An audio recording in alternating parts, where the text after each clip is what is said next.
Because of the series, we're going to be doing our scripture reading a little bit different than usual, and it's going to be in a call and response form. Arise and shine, for your light has come, and the glory of the Sovereign One has risen upon you. For darkness shall cover the earth, and thick darkness the peoples, but the Lord will rise upon you, and his glory will appear over you.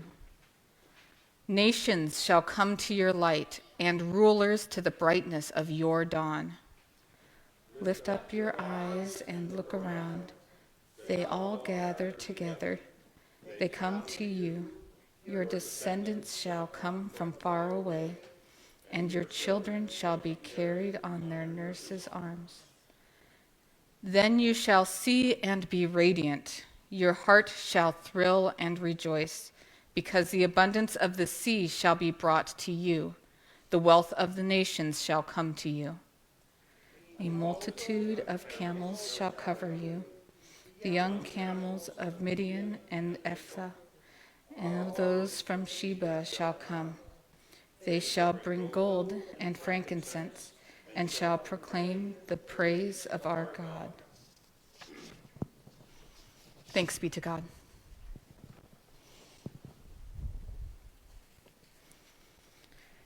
Now, as most of you know, I play stringed instruments, and one thing about stringed instruments is they get tuned a lot.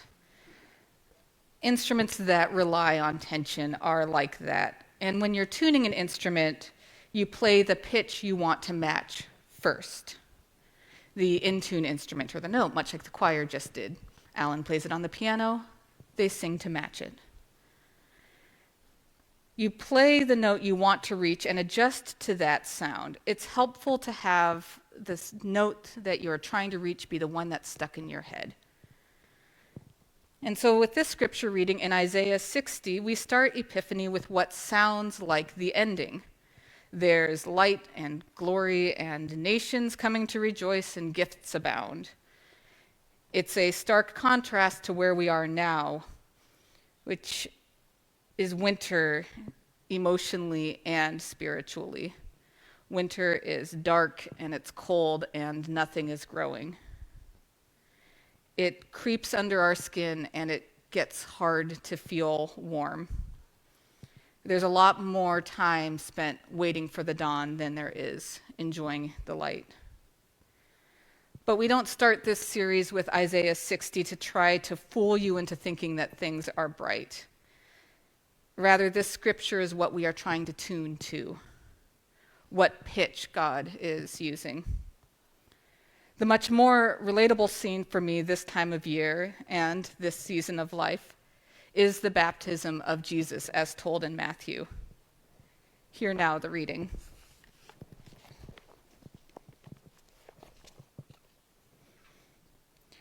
Then Jesus came from Galilee to John at the Jordan to be baptized by him. John would have prevented him, saying, "I need to be baptized by you, and do you come to me?" But Jesus answered him, "Let it be so now, for it is proper for us in this way to fulfill all righteousness." And then he consented. And when Jesus had been baptized, just as he came up from the water, suddenly the heavens were opened to him, and he saw the Spirit of God descending like a dove and alighting on him. And a voice from heaven said, "This is my Son, the beloved, with whom I am well pleased." For the word in Scripture, among us and within us, thanks be to God. So I freaking love this telling of the baptism of Jesus. The baptism is an event in all four Gospels, and all of them have many of the same details. He's baptized by John, the Spirit descends and calls Jesus the Son of God. Matthew, though, has this delightfully awkward social interaction between John and Jesus. Jesus shows up to be baptized, and John's like, "Baptize you, you should be baptizing me." And Jesus was like, "Stick to the script, man." And with all of the flowery language afforded, John said, "Okay." And so here was the great introduction, the great reveal, and it started with God looking at his son, arguing over essentially theatrical blocking with his erratic cousin who, as Parker explained a few weeks ago, wears animal skin skivvies and eats bugs. And so God's response and in the middle of that awkward moment, does he step in and offer the plan? Does he say what they should do? Does he tell his kid to get his weird friend under control? No. He says, "This is my beloved son with whom I am pleased." Before anything has gone right, or before anything has even gone neutrally, let alone before any miracles or tests or proof. But also in this telling, it's not "you are my son," which is how it is in a couple of the other Gospels. You might hear that God says, "This is my son." It's not just a reassurance, it's an introduction. After this moment, God mostly goes quiet in the Gospels, not because he is absent, but because he is standing by the assertion, "This is Jesus, listen to him." Jesus is now the voice that we are meant to hear. This statement isn't just for Jesus, it's for everyone else standing on that riverbank. Because whenever something new begins, people will instinctively compare it to what came before. I've been watching this play out a bit at my workplace, actually. Now, returning briefly to my metaphor from earlier, I try not to bring how not to do it stories into my reflections, because I try to stick to the pitch that we're tuning to. But sometimes a story about what happens when the note isn't sounded helps us hear why it matters so much. As many of you know, I work for a family-owned company. I've worked there for about 20 years. The founders, who are named Gordy and Janny, built it from the ground up in the mid-'80s. It started with one truck and one order desk, and built from their decades of relationships. And for years, the plan has been for their kids, who are my age, to take over.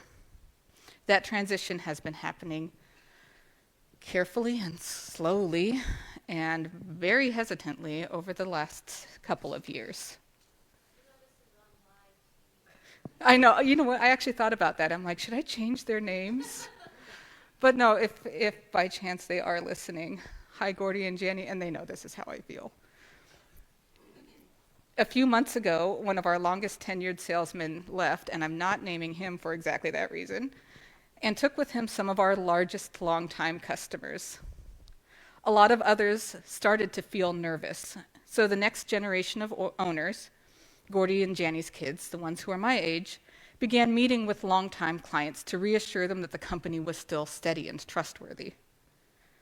One of those meetings was with a customer group that had been with the company since the very beginning, 1986.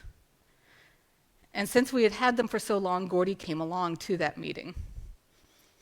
Afterward, one of the new owners said to me, "Man, that meeting was rough. They spent the whole time talking about how different my brother is from my dad. My brother doesn't come to golf tournaments. He doesn't go out for drinks at Gambretti's after. They just don't think this new leadership is going to work." Later, Janny, who is one of the original owners, Gordy's wife, gave me a call, and I brought this meeting up very deliberately, knowing that it had gone so crunchily. However, her feedback was different. Gordy had told her that meeting was great. It was so much fun to catch up. They miss me a lot. They really like me. So for the guys who run the US markets in the Pacific Northwest, the meeting was about uncertainty, but for Gordy it was a little bit about adoration. It hit me later what was missing from that room, or possibly conversation stemming a couple of years back. At no point did Gordy and Janny stand up and say, "This is my son. I trust him and I'm proud of him. If you're going to complain about him, you're complaining about my own judgment." Instead, the room filled with comparison, old versus new, which inherently is familiar versus unfamiliar. There wasn't a moment of saying, "This is the one, I trust him." There wasn't the moment of watching the confusion unfold at the River Jordan and still saying, "This is the one for whom I delight." without apology or hesitation. But also, at the next ownership's generation, Chris's generation, he's Gordy's son, my generation, we know it's not that simple. Such profound trust tends to instantly follow with, what about what I've done wrong, what I'm going to do wrong? At my work, Chris genuinely wonders if he had been more of a leader like Gordy, if our sales reps would have stayed, if our customers would have stayed, if we would have been able to avoid the schism that we faced. What does Jesus feel in that moment? Sure, you're delighted in me now, but what if I stumble? What if I disappoint? What if I fall short? The tone of this exchange, if that's what you'd call it, between the divine and Jesus and the folks at the riverbank is, oh, sure, yeah, maybe you'll mess up. We'll get to that. But that's not relevant here. That doesn't change being the beloved. That doesn't change that with you I am pleased. And then we ask, what does that have to do with us here? Most folks here and most folks who call themselves Christians don't really grapple with the baptism of Jesus. He is the Son of God. God is well pleased. And so, so what?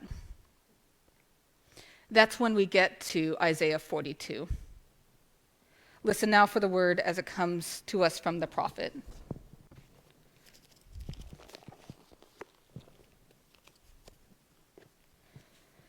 This is my servant whom I uphold, my chosen one in whom I delight.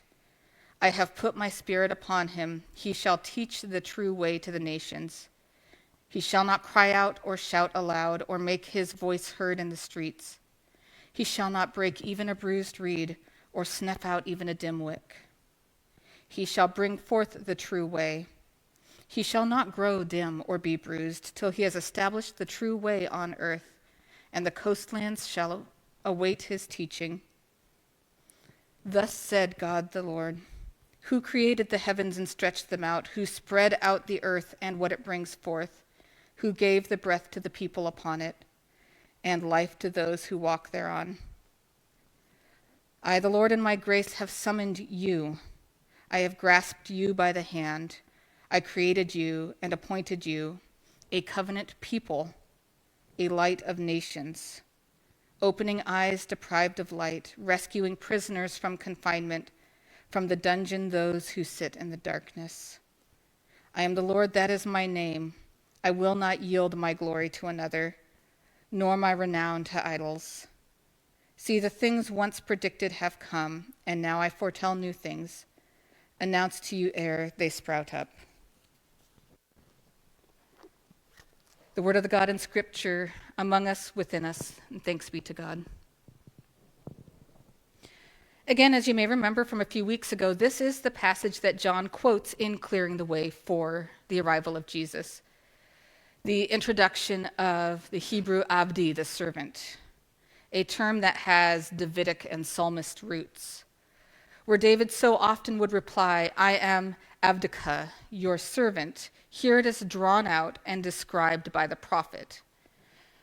While there's some debate as to who the servant is referenced in Isaiah 42, references in chapters from 40 to 66 lead most to accept that in this, the servant is a term for the faithful of Israel, God's people.